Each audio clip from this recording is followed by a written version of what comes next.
like you're not handling your emotions or the emotions of others very well? I'll show you how to increase your emotional intelligence in just 3 quick steps. Let's get going. For smart communication, career, and social skills tips, subscribe to my channel and hit that bell to be notified when I post a video every Tuesday. Ever let your emotions get the best of you? Ever said something you regret afterwards? Maybe you need to increase your emotional intelligence.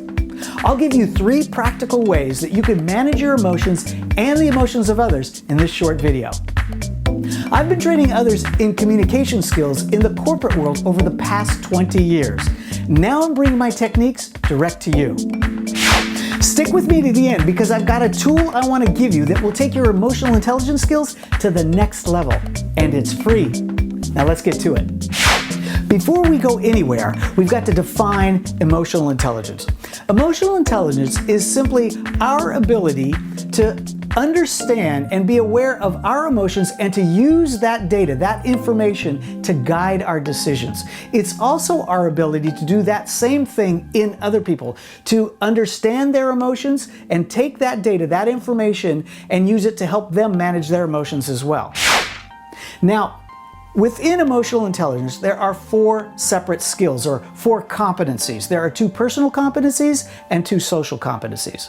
The personal competencies are self-awareness and self-management, and the social competencies are social awareness and relationship management.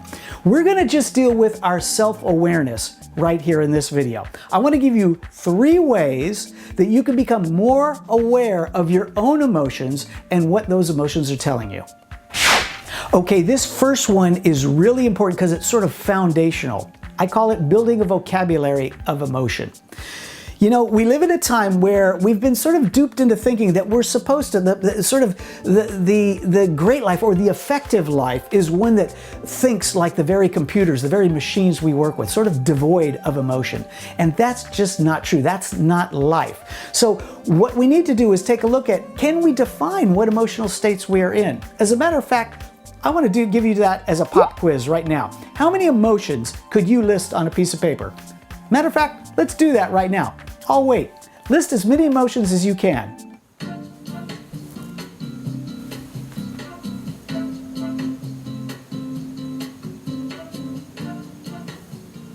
Okay.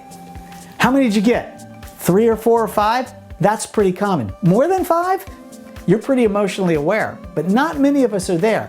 We have a tendency to just think about the majors: happiness, sadness, depression, anger, fear, all of those. But you know, there are hundreds, if not thousands, of different emotional states.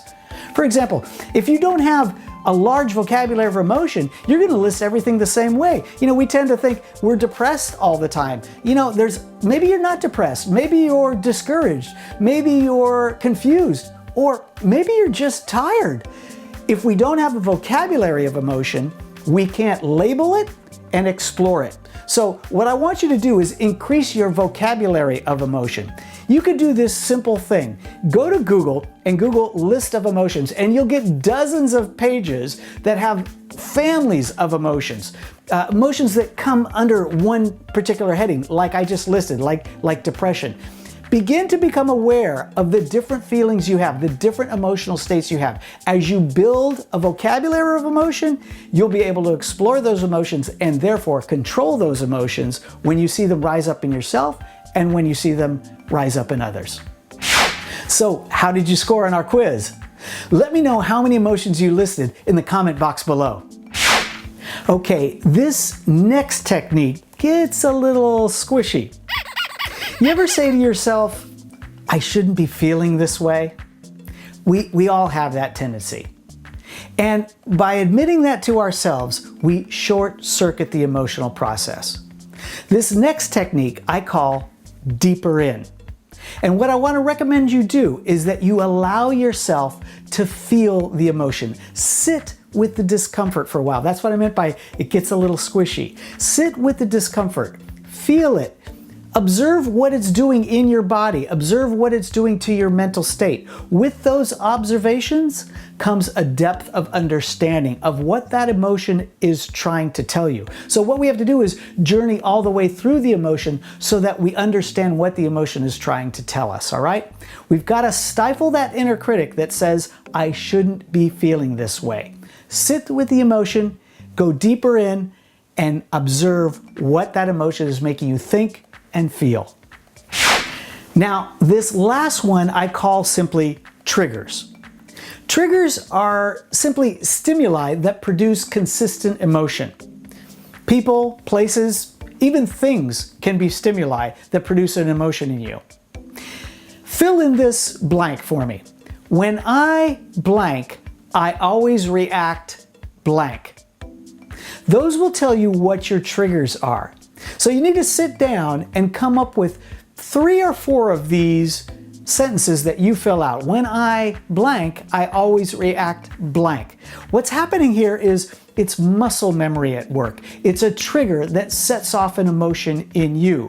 You've been programmed by your emotions. So what we need to do is replace that programming. So we need to find different emotions that are more suitable. For example, when someone cuts you off in your car, you always go ballistic and get angry. That can't be very healthy. So you've got to replace that emotion, anger, with something else. We want to rid ourselves of this muscle memory.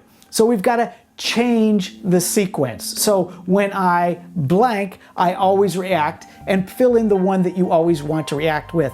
Now this is where some feedback can help. If you can't come up with 3 or 4 triggers, ask those closest to you. Friends, family, even co-workers can tell you what those triggers are. You might not even be aware of some of them. You will be surprised at some of the feedback you get. Now this one's going to take some work. It doesn't happen overnight. So just be aware of your triggers and change the sequence of the emotional response. That's triggers. So that's 3 practical ways you can increase your emotional intelligence. Now, as I mentioned at the beginning of the video, I've got a free resource that I want to make available to you. It's a report. It's about 10 pages long, entitled 10 Ways You Can Boost Your Emotional Intelligence Now. All right, the link for that is in the show notes below this video. So feel free to download that.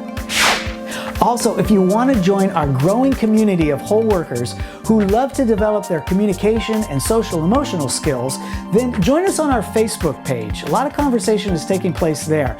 The link for that page is in the show notes down below as well.